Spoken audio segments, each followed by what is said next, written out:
Día 376. Hoy nuestro capítulo se titula Inteligencia y obviamente pues estamos repasando los 7 dones del Espíritu Santo.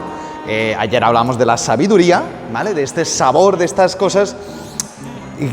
Las cosas tienen que tener sabor a Dios, ¿no? Y ver las cosas desde Dios, esta sabiduría, ¿no? De darle la vuelta al bastidor.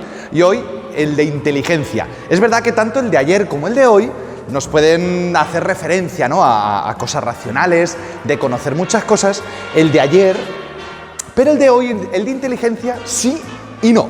Vamos a ver, hemos empezado, digamos, con esta imagen y con esta música que es inconfundible, ¿no? Esta música de la Pantera Rosa, de las series de detectives, etc. Y es que es necesario una inteligencia, la palabra como don, ¿vale? El don de inteligencia. La palabra hace referencia al acto racional. Y es cierto que el don de inteligencia del Espíritu Santo nos hace descubrir las profundidades de Dios y conocer quién es Dios y conocer, pues bueno, cómo funciona, cómo actúa, su modus operandi, esta palabra latina, modus operandi, su forma de hacer las cosas. Y hemos empezado con esta imagen de este detective que va siguiendo las huellas. Y es que cuando vemos series, ¿no? de investigadores, ¿no? Que a lo mejor encuentran las pistas y van incluso describiendo y van conociendo al delincuente, aunque no hayan tenido un trato con él, pero cuando van siguiendo al delincuente por su forma de actuar, por las pistas que deja, por cómo comete sus crímenes, etcétera y tal así, hasta pueden hacerse como una idea o incluso una imagen de cómo actúa, ¿no? Esto, hay películas, hay series policíacas, ¿no? Ese detective. Pues lo mismo, el don del Espíritu Santo nos hace entreleer o leer dentro de, interlegere, ¿vale? De ahí viene el don de inteligencia, significa leer dentro de cómo Dios actúa y cómo Dios va dejando su presencia en las cosas. Dios está presente en su creación, ¿no? Por así decirlo. Es como también los artistas, los pintores, los escultores, etcétera, ¿vale? Pues ahí es donde muchas veces dejan como su sello personal, ¿no?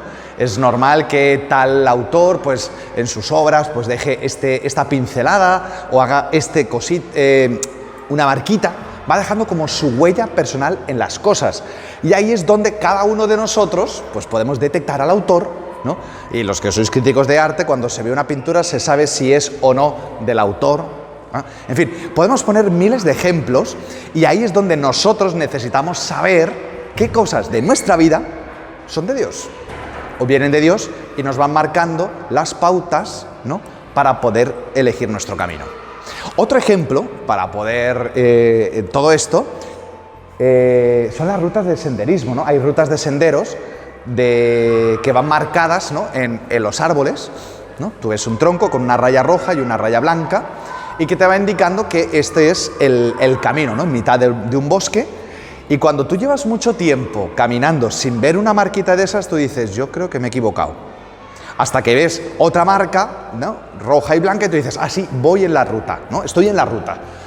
Así Dios va dejando, por así decirlo, ¿no? Como sus huellas, va dejando su marca en los acontecimientos que nos van sucediendo, también en la palabra que nos va dando cada día.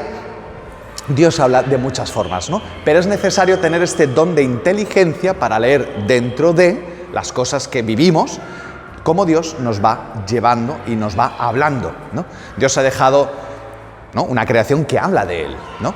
Yo no puedo pensar que este reloj, por ejemplo, a ver si soy capaz de quitármelo sin caerlo, este reloj, pues no es... ninguno de nosotros pensaría que es fruto de una casualidad, pues mira, que se han encontrado un montón de piezas, 2 tiras de goma y un montón de mecanismos que por casualidad se han creado aquí. La perfección de la creación nos habla de Dios, ¿no? Y la misma naturaleza nos habla de Dios, ¿no? El mismo cuerpo humano, ¿no? Y ahí es donde muchas veces parece que fe y ciencia están opuestas. Y hay grandes teólogos, ¿no? y grandes científicos que son las dos cosas y descubren cómo en el equilibrio, ¿no? En la inteligencia no racional de la naturaleza, pues está como este diseño de Dios, ¿no? Pero no me voy a meter por ahí, por el creacionismo, solamente, sino que son muchas las formas como Dios nos habla de su presencia. Y cuando el don de inteligencia, el Espíritu Santo, nos asiste, empezamos a ver que las cosas no son casualidad.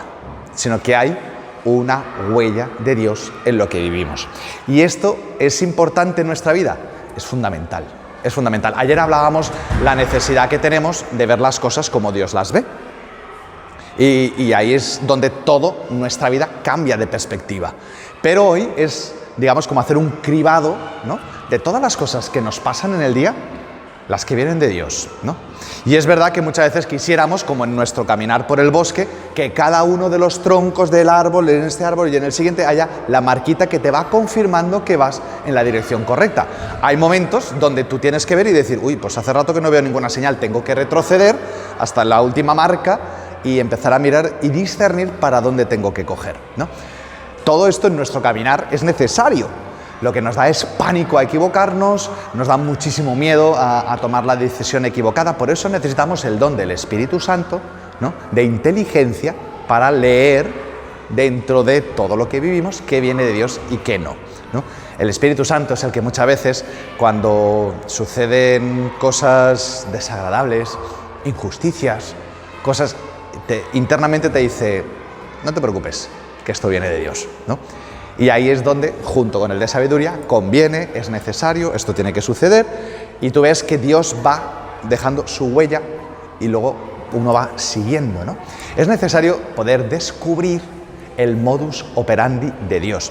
Y aquí es donde me voy a la segunda parte que le da sentido a todos los 370 y pico capítulos que llevamos.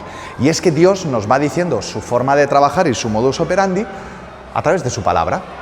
Muchas veces quisiéramos que Dios actúe de una forma diferente a como ha actuado durante siglos.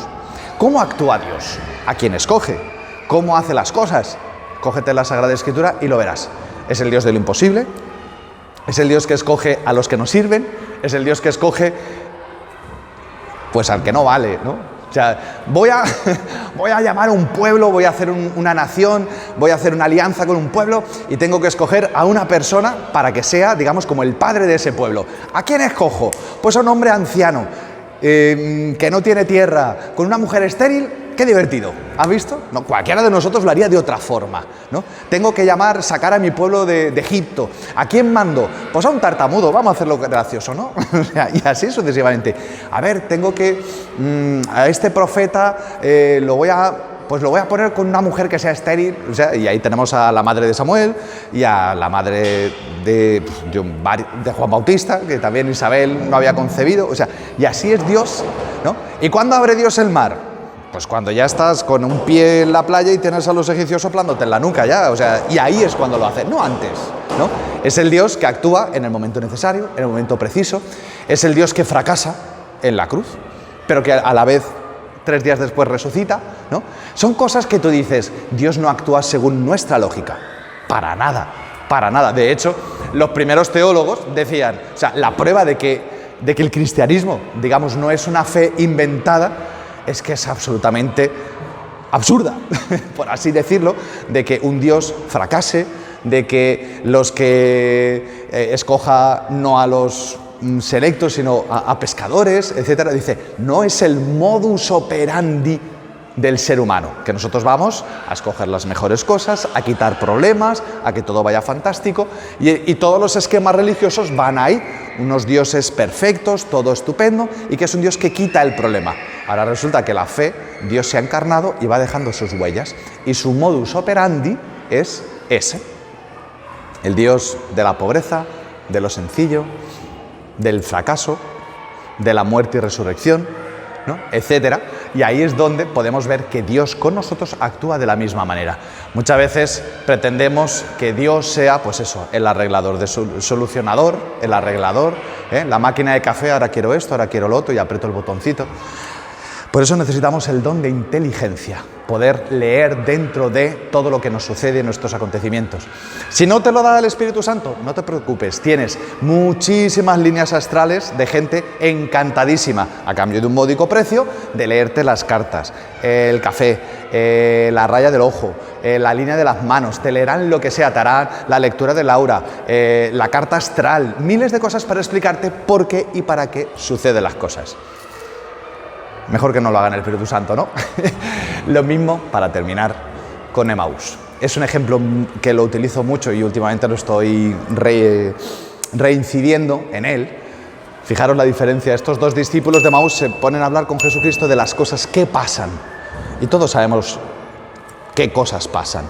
Pero Jesucristo les hace la misma lectura de las cosas que han sucedido desde la inteligencia de Dios. ¿Por qué Dios, ¿no?